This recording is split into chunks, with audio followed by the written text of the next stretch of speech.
ಟಾರ್ಗೆಟ್ಗೆ ಮತ್ತೊಮ್ಮೆ ಸ್ವಾಗತ. ಸಿದ್ದರಾಮಯ್ಯನವರೇ, ಅದರ ಜೊತೆಗೆ ರಾಜ್ಯದಲ್ಲಿ ಇನ್ನೊಂದು ಪ್ರಮುಖವಾದ ಚರ್ಚೆ ನಡೀತಾ ಇದೆ. ಅದು ಲೋಕಾಯುಕ್ತರಿಗೆ ಸಂಬಂಧಪಟ್ಟಂತೆ.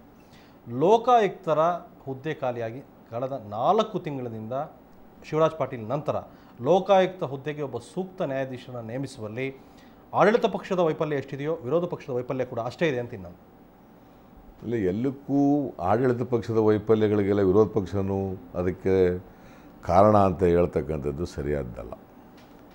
ಈಗ ನಮಗೆ ಲೋಕಾಯುಕ್ತರನ್ನ ಆಯ್ಕೆ ಮಾಡುವಾಗ ಎರಡೂ ಸದನಗಳ ವಿರೋಧ ಪಕ್ಷದ ನಾಯಕರ ಅಭಿಪ್ರಾಯನೂ ಕೂಡ ತಗೋಬೇಕು ಅಂತಕ್ಕಂಥದ್ದು ಇದೆ. ನಾವು ನಮ್ಮ ಅಭಿಪ್ರಾಯ ಕೊಟ್ಟಾಗಿದೆ.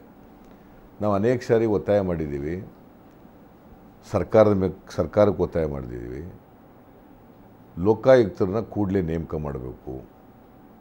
ಈಗ ಸರ್ಕಾರ ಏನು ಶಿಫಾರಸು ಮಾಡಿ ಕಳಿಸಿದೆ ಬನ್ನೂರು ಮಠ ಅವರನ್ನು, ಅವ್ರನ್ನ ಮಾಡಲಿಕ್ಕಾಗಲ್ಲ ಅಂಥೇಳಿ ಕಾರಣಗಳು ಕೊಟ್ಟು ರಾಜ್ಯಪಾಲರು ತಿಳಿಸಿರುವಾಗ ಅವ್ರನ್ನೇ ಮಾಡಬೇಕು ಅಂತ ಹಠ ಹಿಡಿದಿರ್ತಕ್ಕಂಥದ್ದು ಸರ್ಕಾರದ ಮೊಂಡತನ. ಮತ್ತು ಅದರಲ್ಲಿ ಏನೋ ಒಂದು ಅವರ ಅಲ್ಲೊಂದು ಪ್ರಮುಖವಾದ ವಿಚಾರ ಇದೆ. ಯಾವುದೇ ಪಕ್ಷಗಳಿಗೂ ಕೂಡ ಒಬ್ಬ ಲೋಕಾಯುಕ್ತರು ಬಂದು ಕೂರುವ ಅಗತ್ಯ ಕಂಡು ಬರ್ತಾ ಇಲ್ಲ. ಈಗಾಗಲೇ ಗಣಿ ವರದಿ ಬಂದಿದೆ. ಗಣಿ ವರದಿಗೆ ಸರ್ಕಾರ ಕೂಡ ಕೆಲವು ಅಬ್ಜೆಕ್ಷನ್ಸ್ ಹಾಕಿ ಕೆಲವು ನಮಗೆ ಕ್ಲಾರಿಫಿಕೇಷನ್ ಬೇಕು ಅಂತ ಲೋಕಾಯುಕ್ತಕ್ಕೆ ಹಿಂದಿರುಗಿದೆ. ಜಯರಾಜ್ ಕಮಿಟಿ ಕೂಡ ಒಂದು ರಿಪೋರ್ಟ್ ಕೊಟ್ಟಿದೆ. ಇದು ಎಲ್ಲದರ ಮೇಲೂ ಕೂಡ ಕ್ರಮ ಜರುಗಿಸಬೇಕಾದ್ರೆ ಲೋಕಾಯುಕ್ತರಿಂದ ಕೆಲವು ಕ್ಲಾರಿಫಿಕೇಷನ್ ಬೇಕು ಅಂತ. ಆ ವರದಿಯಲ್ಲಿ ಎಲ್ಲ ಪಕ್ಷದ ನಾಯಕರುಗಳ ಹೆಸರು ಕೂಡ ಇದೆ. ಆದರೆ ಕ್ಲಾರಿಫಿಕೇಷನ್ ಕೊಡೋದಕ್ಕೆ ಲೋಕಾಯುಕ್ತರೇ ಇಲ್ಲ. ಲೋಕಾಯುಕ್ತ ಹುದ್ದೆಯನ್ನು ಖಾಲಿ ಇಟ್ಟು ಎಲ್ಲ ಪಕ್ಷದವರು ಕಾಲಹರಣ ಮಾಡ್ತಾ ಇದ್ದಾರೆ. ಅವರು ಅಲ್ಲಿ ಬಂದರೆ ಎಲ್ರಿಗೂ ಸಮಸ್ಯೆ ಅನ್ನೋದಕ್ಕೆ ಅವ್ರನ್ನ ಬರೋದ ರೀತಿಯಲ್ಲಿ ಎಲ್ಲ ಪಕ್ಷದವರು ತಡಿತಾ ಇದ್ದೀರಿ ನೀವು. It is not correct. ಎಲ್ಲ ಪಕ್ಷಗಳು ಅಲ್ಲ, ಇದು ಭಾರತೀಯ ಜನತಾ ಪಕ್ಷ ಸರ್ಕಾರ ನಡೆಸ್ತಾ ಇರ್ತಕ್ಕಂಥ ಪಕ್ಷ ಮಾಡ್ತಾ ಇರ್ತಕ್ಕಂಥ ಒಂದು ಷಡ್ಯಂತರ. ಅವರು ಲೋಕಾಯುಕ್ತ ಸಂಸ್ಥೆಯನ್ನೇ ದುರ್ಬಲಗೊಳಿಸಲಿಕ್ಕೆ ಹೊರಟಿದ್ದಾರೆ. ಇಷ್ಟು ದಿನಗಳು ಬೇಕಾಗಿಲ್ಲ. ಬನ್ನೂರು ಮಠ ಬೇಡಾದ್ರೆ ಇನ್ನೊಬ್ಬ ಜಡ್ಜು ಯಾರು ಸೂಕ್ತ ಇದ್ದಾರೆ ಆ ಜಡ್ಜಿ ಹೆಸರುಗಳನ್ನು ಅವರು ಸೂಚಿಸ್ಬೋದಾಗಿತ್ತು. ಆದರೆ ಇಂಥವರೇ ಬೇಕು ಅಂತ ಹಠ ಮಾಡ್ತಕ್ಕಂಥದ್ದು, ಅವರಿಗೆ ಬೇರೆ ಬೇರೆ ಕಾರಣಗಳಿಗೋಸ್ಕರ ಅವ್ರು ಮಾಡಲಿಕ್ಕಾಗಲ್ಲ ಅಂಥೇಳಿ ರಾಜ್ಯಪಾಲರು ಹೇಳಿದರೂ ಕೂಡ, ಬರೀ ಆ ಸೈಟಿಂದು ಒಂದೇ ಆಗೋ ಪ್ರಕರಣ ಅಲ್ಲ, ಇನ್ನೂ ಬೇರೆ ಬೇರೆ ವಿಚಾರಗಳಿದ್ದಾವೆ ಅಂತ ಹೇಳಿದರೂ ಕೂಡ ಚೀಫ್ ಮಿನಿಸ್ಟ್ರು ಪದೇ ಪದೇ ಅದರ ಅರ್ಥ ಇವರು ಯಾರನ್ನೋ ರಕ್ಷಣೆ ಮಾಡಲಿಕ್ಕೋಸ್ಕರವಾಗಿ ಬನ್ನೂರು ಮಠ ಹೆಸರನ್ನು ಇಟ್ಕೊಂಡು ಅವ್ರನ್ನ ಮಾಡಲ್ಲ ರಾಜ್ಯಪಾಲರು ಮಾಡಲ್ಲ ಅಂತ ಗೊತ್ತಿದ್ದು ಕೂಡ ಅದು ಹಾಗೆ ಖಾಲಿ ಬಿದ್ದಿರಲಿ ಅಂತ ರಾಜ್ಯಪಾಲರು ಮುಖ್ಯಮಂತ್ರಿಗಳಿಬ್ಬರು ಪತ್ರ ಸಮರ ನಡೆಸ್ತಾ ಇದ್ದಾರೆ. ಪತ್ರ ಅದು ಏನೇ ಪತ್ರಗಳು ಬರೀಲಿ, ಅವರು ನಮ್ಮನ್ನು ಮತ್ತೆ ಇನ್ನೊಂದು ಹೆಸರಕ್ಕೆ ನಮಗೆ ಸಲಹೆ ಕೊಡಿ ಅಂತ ನಾವು ಕೊಡ್ಬೋದ ಹೊರತು, ಸರ್ಕಾರ ಮೇಲೆ ಒತ್ತಡ ಹಾಕ್ಬೋದ ಹೊರತು ನಾವು ಇದ್ರ ಬಗ್ಗೆ ಅಸೆಂಬ್ಲಿನಲ್ಲಿ ರೈಸ್ ಮಾಡೋದು, ಚರ್ಚೆ ಮಾಡಲಿಕ್ಕೆ ಅವಕಾಶ ಸಿಕ್ಕಲಿಲ್ಲ. ಲೋಕಾಯುಕ್ತ ರಿಪೋರ್ಟ್ ಬಂದು ಇಷ್ಟು ದಿನಗಳಾಗಿದೆ, ಅದ್ರ ಬಗ್ಗೆ ಏನು ಕ್ರಮ ತಗೊಂಡಿಲ್ಲ. 90 ದಿನದಲ್ಲಿ ಕ್ರಮ ತಗೋಬೇಕು. ಕ್ರಮ ತಗೊಂಡು ಲೋಕಾಯುಕ್ತಕ್ಕೆ ತಿಳಿಸ್ಬೇಕಾಗ್ತದೆ. ಆದರೆ ಸೋಫಾರ್ ನೀವೇನು ತಗೊಂಡಿದ್ರಿ, ಒಂದು ಅಡಿಷನಲ್ ಚೀಫ್ ಸೆಕ್ರೆಟರಿದಲ್ಲಿ ಒಂದು ಕಮಿಟಿ ಮಾಡಿದ್ರಿ, ಅವರು ಒಂದು ರಿಪೋರ್ಟ್ ಕೊಟ್ಟರು, ಕ್ಲಾರಿಫಿಕೇಷನ್ ಕಳಿಸ್ತೀವಿ ಮಾಡ್ತಕ್ಕಂಥದ್ದು. ಆ ಕ್ಲಾರಿಫಿಕೇಷನ್ಸ್ ಕೇಳಬೇಕಾದಂಥ ಅಗತ್ಯನೂ ಇರಲಿಲ್ಲ, ಅದು ಕೇಳಬೇಕಾದ ಅಗತ್ಯ ಇರಲಿಲ್ಲ. ಇದರ ಅರ್ಥ ಇವರು ಗಾಂವ್ಕರ್ನ ಬದಲಾವಣೆ ಮಾಡಿರೋದು, ಇನ್ನೊಬ್ಬ ಡಿ ಜಿ ಪಿನ ಅಂತಿದ್ದು ಡೆಪ್ಯೂಟಿ ಇವ್ರನ್ನ ಎ ಡಿ ಜಿ ಪಿ ಮಾಡಿರ್ತಕ್ಕಂಥದ್ದು ಉದ್ದೇಶ ಏನು? ಯಡಿಯೂರಪ್ಪನವ್ರನ್ನ ರಕ್ಷಣೆ ಮಾಡಲಿಕ್ಕೋಸ್ಕರವಾಗಿ.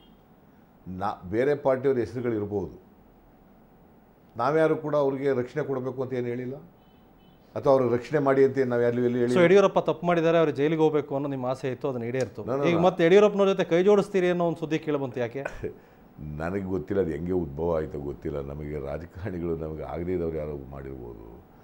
ನಾವು ಯಡಿಯೂರಪ್ಪನವರು ಒಟ್ಟಿಗೆ ಅಂದರೆ ಕೈ ಜೋಡಿಸ್ತೀರಿ ಅಂದರೆ ಬಿಜೆಪಿ ಇಲ್ಲಿ ಇದ್ದಾಗಲೇನಾ ಅಥವಾ ಬೇರೆ ಥರ ಗೊತ್ತಿಲ್ಲ, ಯಾವ ಥರ ಗೊತ್ತಿಲ್ಲ ನನಗೆ, ಯಾವ ಹಿನ್ನೆಲೆಯಲ್ಲಿ ಹೇಳಿದಾರೋ ಗೊತ್ತಿಲ್ಲ. ಆದರೆ ಇಷ್ಟು ಮಾತ್ರ ನಿಜ, ನಾನು ಯಡಿಯೂರಪ್ಪನವರು ಒಂದು ಪಕ್ಷದಲ್ಲಿರೋದಾಗಲಿ ಒಟ್ಟಿಗೆ ಒಂದು ರಾಜಕೀಯ ವ್ಯವಸ್ಥೆಯಲ್ಲಿ ಕೆಲಸ ಮಾಡೋದಾಗಲಿ ಸಾಧ್ಯನೇ ಇಲ್ಲ. ಯಾಕಂತಂದರೆ ಅವರು RSS ಮೂಲದಿಂದ ಬಂದಂಥವ್ರು, ನಾನು ಸಮಾಜವಾದಿ ಪಕ್ಷದ ಮೂಲದಿಂದ ಬಂದಂಥವ್ರು.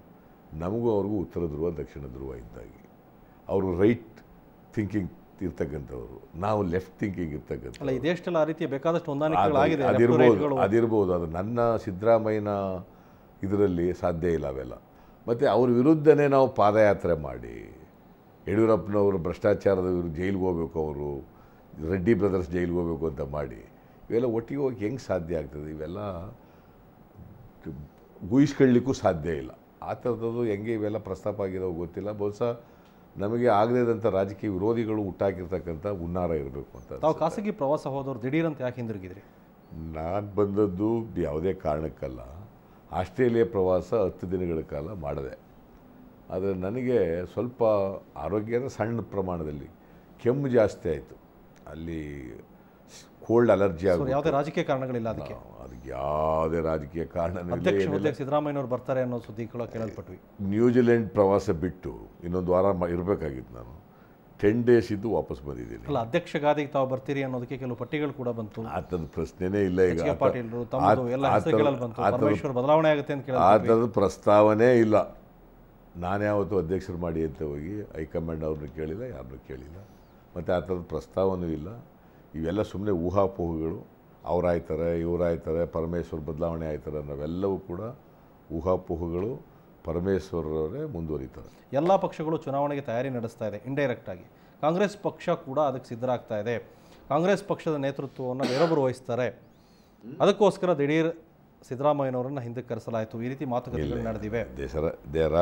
ಅಥವಾ ಪರಮೇಶ್ವರ್ ಅವ್ರನ್ನ ಅಲ್ಲಿಂದ ಇಳಿಸಬೇಕು ಅನ್ನೋದಕ್ಕೆ ಕೇಂದ್ರ ಮಟ್ಟದಲ್ಲಿ, ನಿಮ್ಮ ಹೈಕಮಾಂಡ್ ಮಟ್ಟದಲ್ಲಿ ರಾಜ್ಯದ ಕೆಲವು ನಾಯಕರು ಪಿತೂರಿ ಮಾಡ್ತಾರೆ. ನಾನು ಈಗಾಗಲೇ ಹೇಳದಂತೆ ಆ ಥರದ ಪ್ರಸ್ತಾವ ನನಗೆ ಗೊತ್ತಿರೋ ಮಟ್ಟಿಗೆ ಹೈಕಮಾಂಡ್ ಮುಂದೇನೂ ಇಲ್ಲ, ಇಲ್ಲಿ ರಾಜ್ಯ ಮಟ್ಟದಲ್ಲೂ ಇಲ್ಲ, ಇದೆಲ್ಲೂ ಚರ್ಚೆನೂ ಆಗಿಲ್ಲ. ಇವೆಲ್ಲ ಬರೀ ಊಹಾಪೋಹಗಳು, ಆಲ್ ಬೇಸ್ಲೆಸ್ ಸ್ಪೆಕ್ಯುಲೇಷನ್ಸ್. ಹಾಗಾದರೆ ನಿಮ್ಮ ಪಕ್ಷದ ಅನೇಕ ಶಾಸಕರು ಬಹಿರಂಗವಾಗಿ ಹೇಳ್ತಾ ಇದ್ದಾರೆ ನಾವು NCP ಹೋಗ್ತೀವಿ ಅಂತೇಳಿ. ಇಲ್ಲ, ಇಬ್ಬರೇ ಹೇಳ್ದದು ಎಲ್ಲರೂ ಅಲ್ಲ. BC ಪಾಟೀಲ್ ಮತ್ತು ಗುತ್ತೇದಾರ್ ನಾವು ಅವ್ರಿಗೆ ಕರೆದು ಮಾತಾಡಿದ್ದೀವಿ. ಅವರಿಗೆ ಕೆಲವು ಅಸಮಾಧಾನಗಳಿದ್ದೋ ಅಲ್ಲಿ ಲೋಕಲ್ ಪಾಲಿಟಿಕ್ಸ್ಗೋಸ್ಕರ ಅವನ್ನೆಲ್ಲ ಸಮಾಧಾನ ಮಾಡಿದ್ದೀವಿ. ಅವಕ್ಕೆಲ್ಲ ಪರಿಹಾರ ಮಾಡ್ತೀವಿ ಅಂತ ಹೇಳಿದ್ದೀವಿ. ಈಗ ಅವರು they are all right. So Congress ಪಕ್ಷದಿಂದ ಯಾರು NCPಗೆ ಹೋಗಲ್ಲ? ಯಾರು nobody will go. Congress is totally intact, united, will face the election with the unified Congress party.